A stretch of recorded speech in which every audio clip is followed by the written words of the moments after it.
Eh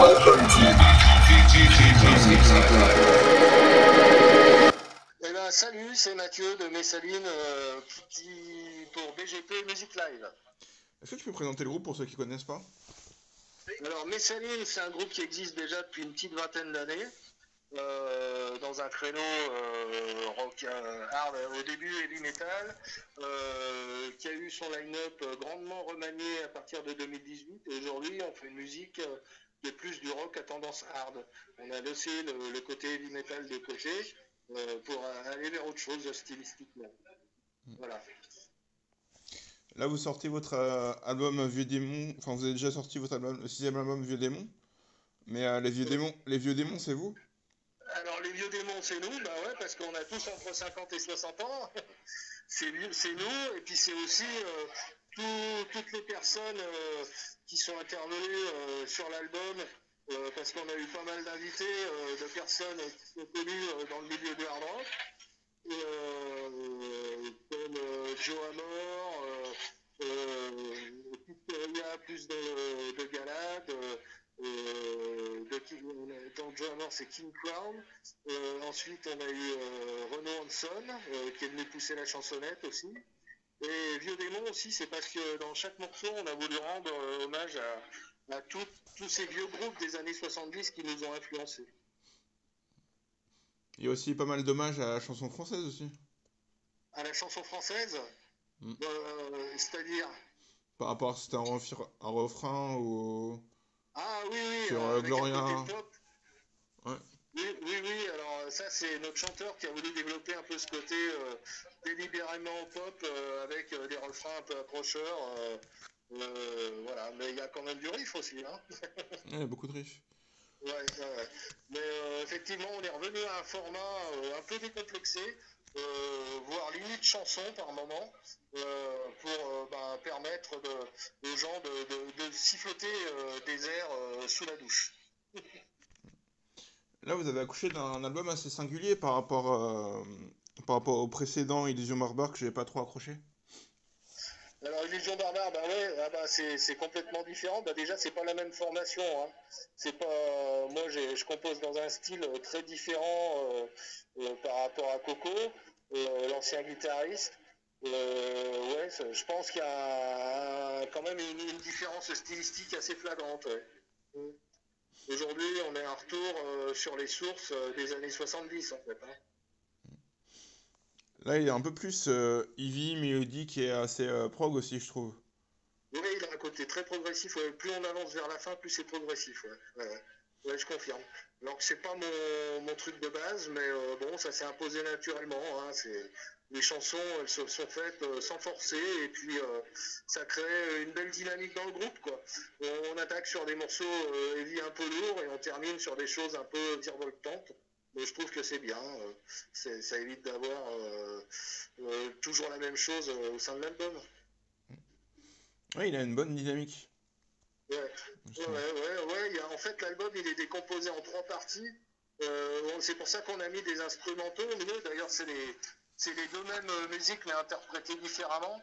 On a une première partie avec des morceaux plus traditionnels, heavy, chansons, avec des invités qui sont des copains. On a mis un peu d'orgamon, de la guitare slide, de l'harmonica.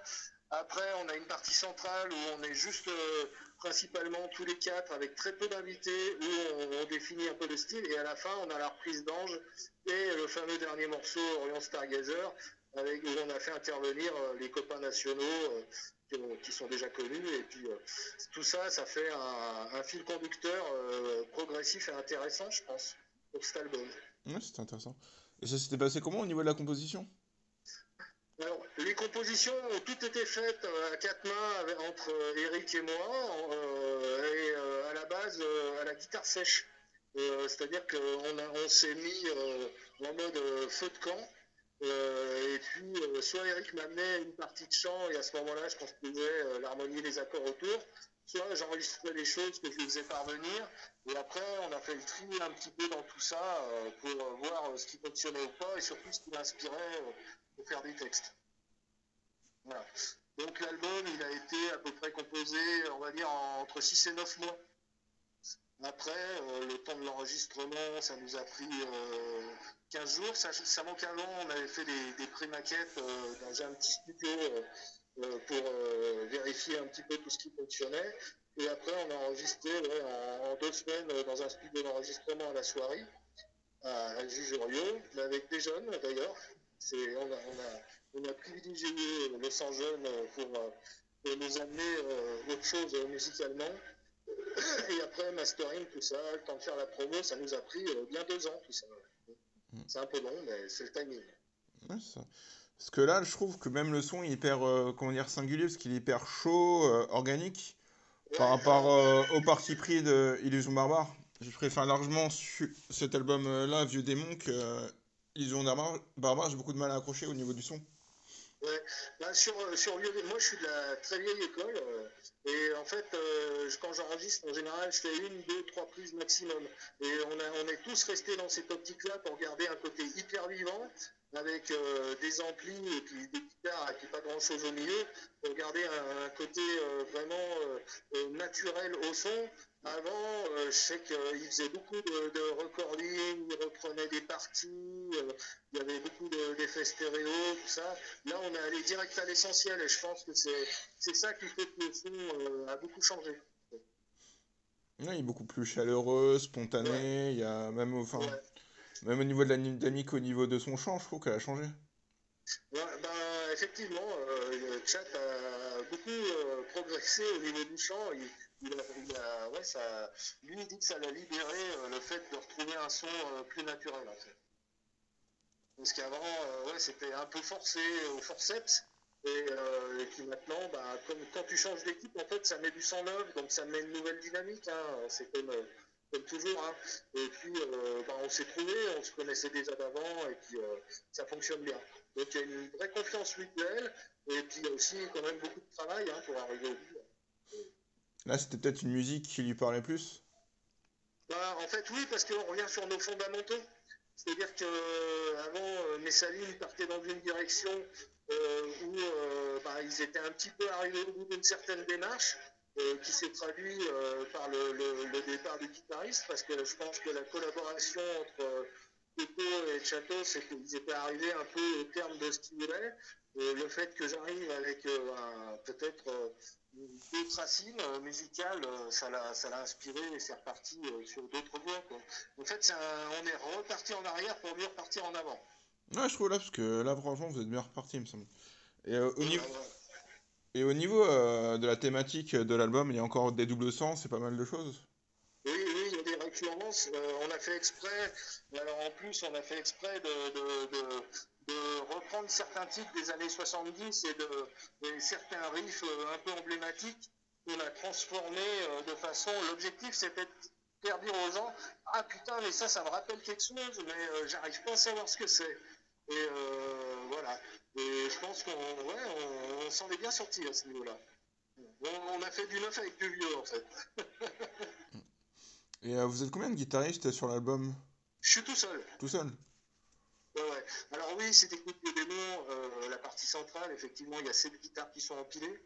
Donc après, on peut se dire, ah bah tiens, mais sur scène, qu'est-ce que ça va donner?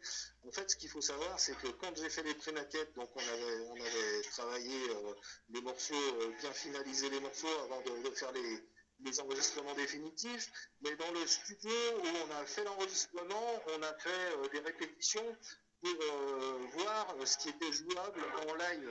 Parce que ce qu'on voulait pas, c'était proposer quelque chose qu'on ne puisse pas jouer.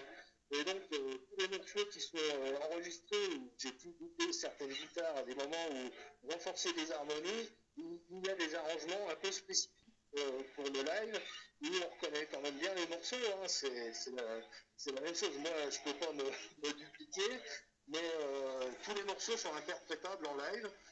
C'est toute la différence entre le live et le studio. En studio, on met des éléments supplémentaires pour étoffer le son, pour chatouiller l'harmonie, mais le côté rock est bien présent en live et on ne perd pas la dynamique des morceaux qu'on donne. J'ai trouvé que le son était hyper large aussi par rapport au niveau du son des guitares, qui avait pas mal de différences. Et aussi la Un basse peu. qu'on entend très bien. Ah bah oui, oui, oui, oui, oui, bah là, oui, oui, là, on a fait attention à tous ces détails. Hein. J'ai utilisé plusieurs des guitares sur l'album en fonction des couleurs qu'on voulait obtenir. En fait, c'est des Flying V, des vieilles guitares, des Flying V, des Strato, des Gibson. Il y a pas mal d'acoustiques aussi. Ouais, ça c'est. On a gardé les sons bruts en fait, on les a pas transformés. Il y a eu aussi un gros travail d'Alain Blanc au niveau de la Ah, ça, batterie. le batteur, oui, oui, oui, oui.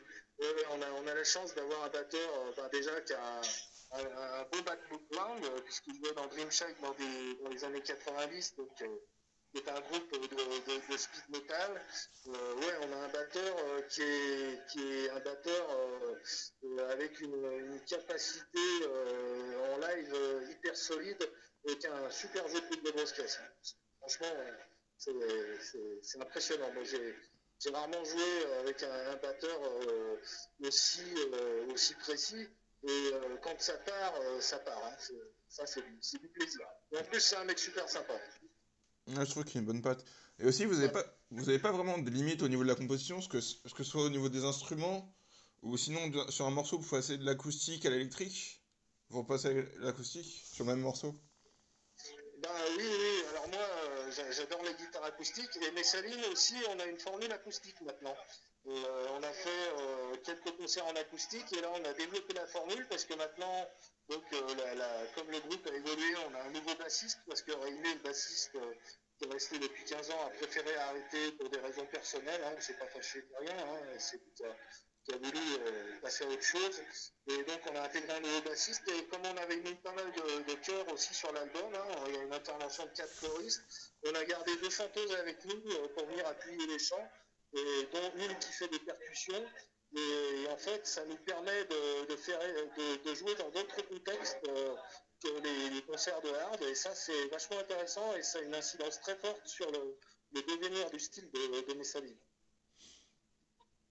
Bah là, vous aviez joué en septembre en acoustique, c'est ça? On a joué, non, on a fait un concert il y a, bah oui, c'est ça, ouais, fin septembre, ouais, en octobre. Ouais. Ouais, ouais, on a fait un concert, ça s'est très bien passé. Et, Ouais. et là, c'est les nouveaux titres qui sont remis en acoustique, parce que vous avez composé en acoustique d'abord, c'est ça? Alors oui, et puis on a réarrangé aussi d'anciens titres où on a amené d'autres choses dedans. Ouais, ouais. Alors c'est assez étonnant, hein, parce que par moments ça peut friser le jazz, donc les gens nous regardent un peu bouche bée, parce que du coup ils s'attendent à avoir un truc plutôt rock'n'roll, mais la musique c'est un champ qui est large, et en fait ce qui est intéressant c'est quand même la notion d'harmonie, de composition, et une composition qui tient la route, elle passe dans différents styles. Et c'est ça qui nous intéresse aussi. Ouais, parce qu'avec, de toute façon, avec tous les instruments que vous utilisez, que ce soit l'harmonica et autres, ça frôle le jazz des fois. Ben ouais, ça peut frôler. On est quand même plus près du blues, hein. Mm. Mais, euh, mais ouais, effectivement, ouais, ça peut. Voilà. Mais la musique, c'est un champ large, hein. Mais donc il y a une formule électrique rock'n'roll bien avancée, et puis on peut jouer dans d'autres contextes un peu plus calmes. Avec bon, des fois je mets de la disto sur la guitare sèche aussi, hein. Mais mais voilà, ouais, c'est une évolution. Tu peux me parler du titre Black Shaman Ouais. Qu'est-ce que tu veux savoir sur Black Shaman? par rapport à la thématique et ce que tu voulais faire? Alors, la thématique de Black Shaman, en fait, c'est l'histoire d'un suicide collectif d'une secte historiquement. Alors moi, j'écris pas les paroles, hein, donc Chat, il peut t'en parler plus que moi. L'idée de base, c'est d'avoir un... Bon, étonnamment, ce morceau, c'était celui sur lequel on était le plus sceptique sur l'album. Je ne sais pas pourquoi, on a toujours eu du mal, et puis en studio, il s'est vraiment révélé. Et Black Shaman, c'est un morceau en 3 parties, avec une première partie plutôt déclamative, une deuxième partie très cool, et à la fin, une explosion finale où on a voulu envoyer une espèce d'apocalypse, de percussion, de guitare à la Jimi Hendrix, de façon à ce que ça explose. Voilà. Et t'as aussi Jardin des Délices qui a un bon aparté dans l'album. Alors voilà, oui, alors on a beaucoup hésité sur le Jardin des Délices, Mais du coup, on est allé juste au bout parce que justement, on savait qu'on allait développer parfois la partie acoustique. Et comme je te l'ai dit tout à l'heure, on fait des références aux anciens. Et dans les anciens, il y a un groupe qui s'appelle Led Zeppelin, que tu connais sûrement, et qui a fait un album Led Zeppelin 3, où il y a une face quasiment complète acoustique. Et donc à ce moment-là, on a choisi, moi j'avais trouvé un thème simple à la guitare 12 cordes, et on a choisi de faire ce morceau. Et ça arrive un peu comme une pause au milieu de l'album. C'est ça qui est intéressant, parce que c'est vrai que si tu boum boum tout le long, au bout d'un moment, je pense que ça peut vite fatiguer. Donc avoir une respiration, ça peut permettre de mieux relancer la machine derrière. Ouais, je trouve que c'est un bon moment dans l'album. Non, j'ai dit, je sais pas ils avaient l'habitude de travailler un son comme ça, ceux qui ont mixé l'album, au niveau de l'instru. Alors les personnes qui ont mixé l'album, c'est des petits jeunes de 22 et 29 ans qui ont une culture musicale très large et qui sont d'excellents musiciens aussi déjà à la base. Et qui jouent aussi dans des groupes relativement acoustiques. Donc ils n'ont pas eu de problème à appréhender ça et ils ont même été étonnés au début parce qu'un morceau comme ça arrive et puis au coup ça a bien fonctionné. Et c'était quoi les références que vous avez données? Pour ça, Ouais, c'était clairement pour le Jardin des Délices ou pour tout l'album. pour le son. Ah, pour le son, Pour le son que vous vouliez. le son, c'était un son années 70 en général. Hein. Voilà. Quelque part, des sons, des vieux sons. Moi, je joue sur un Vox, guitare directe dans l'ampli, son bien chaleureux avec des guitares qui ne trichent pas trop, pas du tout compressées, pas tellement de delay pour avoir un son le plus naturel possible. Je pensais à certains trucs de Mama 7 de Lenny Kravitz, par exemple. Pour moi, c'est un son de guitare que j'aime bien parce que c'est un son qui a beaucoup de chaleur. Ouais, je trouve que ça a beaucoup d'âme, c'est authentique au niveau du son, Ouais, quoi. on est resté le plus naturel possible. Il y a très peu d'effets sur les instruments en général. Et aussi, t'as vraiment une pléthore de guests sur Orion Stargazer, comme tu dis. Mais Ouais, aussi, c'est ouais, aussi le titre un peu le plus prog de l'album, je pense. c'est ça. Ouais. Et ben, on voulait finir l'album Biodémon avec des invités qui sont des gens avec qui Messaline a déjà tourné, notamment des chanteurs, pour faire des questions-réponses et puis compléter l'hommage à ces musiciens qui sont quand même des musiciens de très, très haut niveau. Joe Amor, Tristan, tout ça. Et c'est vrai que c'est du bonheur. Du coup, c'est vrai que ça dénote un peu parce qu'il n'y a pas la voix de Chatos tout le long, mais en même temps, je trouve que ça finit bien le disque. Même au niveau du... Il y a du clavier aussi. Oui, c'est le clavier de Hanche, c'est Francis Descamps qui est venu faire un petit solo au milieu avec quelques percus. Ça fait penser un peu à du Santana par moment. Mais c'est bien, c'est naturel, c'est chouette. Ça, c'est nouveau, ouais, les claviers dans mes salines, il n'y en avait jamais eu avant. Ouais, je trouve que c'est un très bon album. Ouais, merci. Tu peux me parler de la cover de Stan W. Decker, ce que je voulais raconter. Aussi à l'intérieur, t'as Lemmy en Joconde. Ouais, c'est ça, ouais. Alors en fait, notre chanteur, là, Chat, il est prof d'art plastique. Donc il a fait des études, tout ça, donc il avait déjà rencontré à diverses reprises Stan Decker.